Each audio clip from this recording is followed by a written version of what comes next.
Good morning, or depending when you're watching this, good afternoon, good evening, or good night. My name's Ross, and as always told, I had a voice radio. So today, we're going to be looking at a new Ribombee card. And I feel a little sorry for Ribombee. Ribombee keeps having good cards printed, always with an ability, like this is now free for free on Ribombees with abilities. And they never really see any play, even though there's a lot of potential there. So this has, of course, been revealed and translated by the lovely David Hochmann. That should not surprise you at this stage. And really here, it's all about the ability. Now, starting off, 60 HP, that's just low. There's nothing we can do about it. Of course, for the other two Ribombees, one had 60 HP, one had 70, so it's not like unfathomably low. It's just low. But the weakness to metal will mean that a Registeel gets an easy one-hit KO here, which is relevant and disappointing, and to be perfectly blunt, just a little bit sad. It has got a resistance to darkness, though, which on the one hand is very nice with stuff like Zoroark running around, but on the other hand, you got 60 HP. It still only gives you an effective HP of 80, so it's still not particularly good. The retreat cost of nothing, however, that is awesome, because Ribombee is a bench sitter.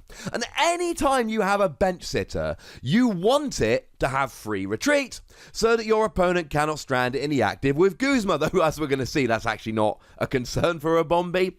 The other thing to remember here, and this is very, very important, if you have something KO'd, you can pop this in the active, and then retreat it to whatever you want. If you play a Guzma, you've got a free retreater.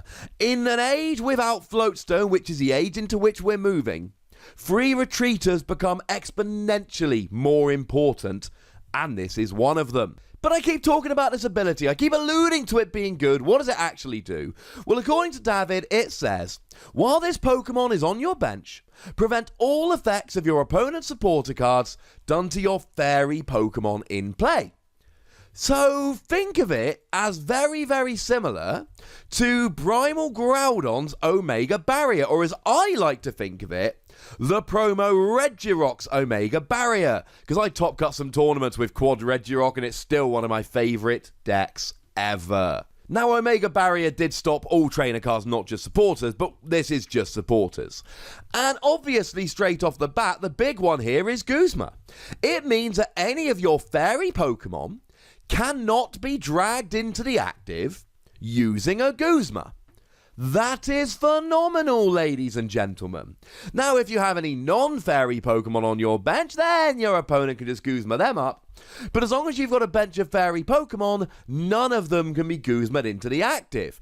And of course, they cannot Guzma up Ribombee to KO it, because Ribombee's a fairy Pokemon, which is pretty sweet. Now, a very important ruling that I do need to make very clear, this is one a bunch of people are clearly slightly unsure of. I can say this with absolute certainty. Guzma doesn't work. What that means is, if they try and grab a Pokemon of your bench into the active, Guzma fails. They do not get to switch their Pokemon, because the way Guzma works is, you pull one of your opponent's Pokemon into their active, and if you do, read the card, switch your active Pokemon with one of your benched. Because you don't drag them active, you don't get to switch. And then as a further side note, yes, that Guzma goes into the discard because you have played it. You've just played it for no effect. And yes, you have played your supporter card for the turn. It's the same, we had this ruling with Primal Groudon a couple of times, so it definitely does work this way. You have played your supporter, but it doesn't do anything. No, you don't get to switch. And here's the thing, right? I've just told you Floatstone's rotating. So this is even more fun because your opponent then has fewer switching options. If they're playing free Guzma, they don't have those switching options anymore. So there's no Floatstone. They can't use Guzma to switch, which means their switching options are going to be severely limited, and your Guzma plays are actually way more potent than they would have been if you didn't have Ribombee on the bench. How cool is that? Now, Guzma's not the only supporter card that it stops. but it is the main one that it stops. Team Flare Grunt would also be a really pressing concern here, but that is rotating out. Nothing to stop you playing this in Expanded, of course, but it is rotating out. It means that they cannot discard an energy from your active fairy Pokemon using Team Flare Grunt. It also means that you wouldn't, in Expanded, be able to use something like Zerosic to get rid of a special energy or tool attached to your Pokemon. Now, there's still a whole bunch of degenerate supporters they can play. They can still play a Delinquent, because that affects your hand. They can still play a Team Skull Grunt, because that affects your hand. But they cannot get rid of energy on your Pokemon. They cannot gust your Pokemon into the active. And here's the thing, and I say this about a lot of cards, but it's especially true of this. We don't know which cards are going to be printed or reprinted in the next few sets. We don't know if Team Skull Grunt is coming back. We don't know if another supporter is coming around, which is going to get rid of energy on your Pokemon. We don't know what's coming. The only thing we do know is that while Ribombee's on your bench, it ain't going to be doing anything to you. And then, yes, obviously, of course, it does stop Lysander in the same way that it stops the Guzma.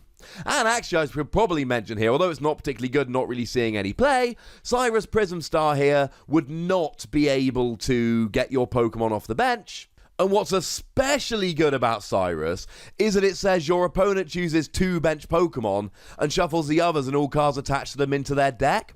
Well, what you can do here, let's say you've got Free Fairy 2 others. You choose the others. Cyrus then says shuffle all of your fairy Pokemon. Oh, no, wait!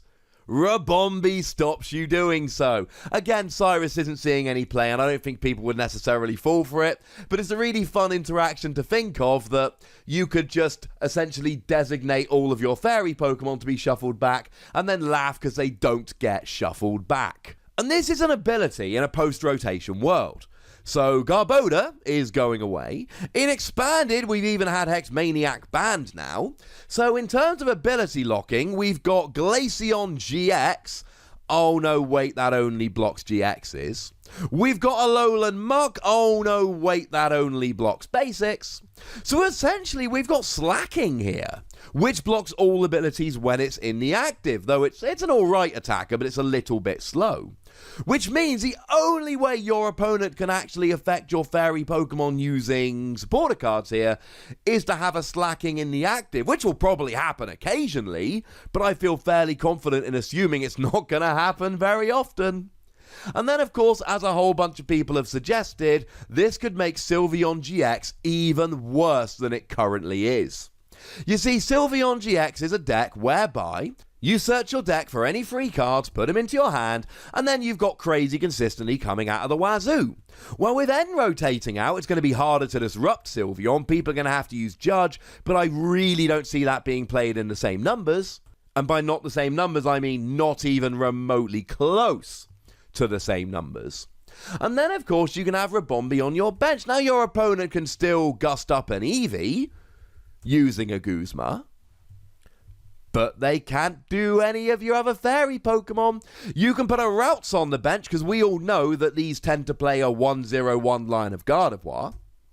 And you know your opponent isn't going to be able to gust it up and KO it before you're ready to bring it up into a Gardevoir and go. You can have a Gardevoir sitting on the bench, and you can just attach energy after energy, and your opponent cannot gust up and KO it earlier because it's a fairy Pokemon. Whenever we see a Gardevoir stockpiling energy, we panic and go after it as soon as we can. That's not an option here. And that's kind of hilarious. Now, I'm not a big Sylveon fan, but to be blunt, Sylveon is so much better with Ribombee. You can have a Xerneas Prism Star sitting on the bench and just attach energy when you like. Do remember that we've got Mina now, which really, really helps with that. And just chill, and then when you're ready, you bring it into the active and hit with it. You can have a Gardevoir sitting there just getting more and more and more energy, and your opponent can't gust it up. Nowadays, if you're playing Sylveon, you're generally playing a 1-0-1 line of Gardevoir. So the second your opponent sees that route sit the field, they go, right, all I need to do is gust it up and KO it, and maybe my opponent plays a rescue stretcher, but that's going to take a little while. I feel pretty good about this. But that's not an option, because now Ribombee's on the field, you evolve it whenever you feel like it.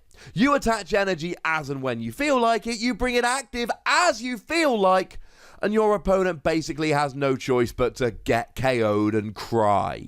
And this is one of these cards where I'm just touching the surface. And look, I know the Ribombee that searched out 2 basic energy didn't see much play despite having a good ability. And I know the Ribombee that healed 20 damage from one of your Pokemon didn't see much play despite having an alright ability. But this Ribombee is just on another level. It makes Sylveon decks so much better. It remains to be seen whether Gardevoir decks will find room for the stage 1, but Sylveon can find the room, and it's got Magical Ribbon for consistency, so it's pretty much a given. And do remember, of course, if you're playing this Ribombee, there's nothing to stop you playing 1 or 2 of the other Ribombee, as they are from the same evolution line, just as long as you don't play more than 4 in total. I know it's a stage 1, which makes it a little bit awkward, but the fact that it's got free retreat, and in Sylveon at least one deck that is definitely going to make good use of this, I'm giving it between 4 and 5 Wassies. We don't give half Wassies. That would be barbaric. I'm not ready to sit here and give it 5 Wassies yet, although I do think it's a stunningly good card. But I am ready to sit here and go, you know what? That ain't bad. Oh yeah, and the attack does 20 for 1 fairy energy. With a choice band, you do 2-hit KO, Rayquaza. Just don't. It's not an attacker. It's here for the ability. But now, ladies and gentlemen, I would like to hear from you guys. What do you think about this? Do you think it will see a lot of play, or do you think it will suffer the same fate as the other Ribombee?